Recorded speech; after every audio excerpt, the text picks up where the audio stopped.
Almost every student అనుకుంటారు next ఏంటి అన్న బీఈ బీటెక్ చేసిన వాళ్ళందరూ క్వశ్చన్ వచ్చిన వాళ్ళందరూ మాస్టర్స్కి వెళ్ళిపోతారు అనుకుంటారు, కానీ అందులో ఓన్లీ 70% వెళ్ళగలుగుతున్నారు. మెయిన్ రీజన్స్ ఏమంటారు, ఎందుకని ఎక్కువ మంది వెళ్ళలేకపోతున్నారు బయట? గ్రాడ్యుయేషన్ అంటే it may be degree or it may be BTech, ఈ టైప్ ఆఫ్ కోర్సెస్లో చదువుకున్న ప్రతి స్టూడెంట్ అయినా వెళ్దాము అని చెప్పి ఇంట్రెస్ట్ చాలామంది స్టూడెంట్స్కి ఉంది. కానీ వెళ్ళగలమా, వెళితే మనకు ఏ విధంగా ఆపర్చునిటీస్ ఉంటాయి, లేదంటే ఇక్కడ నుంచి వెళ్ళే ముందు ఫైనాన్షియల్గా మన పేరెంట్స్ అయినా మన ఫ్యామిలీ అఫోర్డ్ చేయగలిగిద్దా అంత బడ్జెట్ని అని చెప్పి చాలామంది స్టూడెంట్స్ కొంచెం బ్యాక్ స్టెప్ వేస్తున్నారు.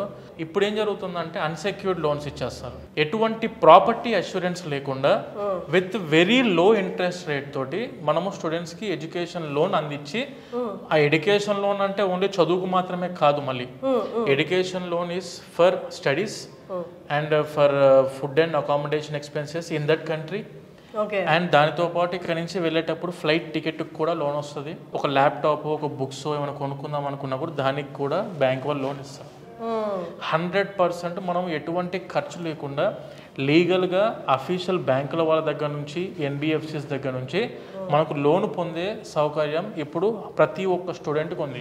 ఎవరు కూడా దాని గురించి భయపడాల్సిన అవసరం లేదు. ఫైనాన్షియల్గా ఇన్ఫర్మేషన్ తెలుసు సార్ చాలా మంది వెళ్ళకపోవడానికి రీజన్ మేజారిటీ అయితే ఫైనాన్షియల్ ఇష్యూస్ ఇన్ ఫ్యామిలీ.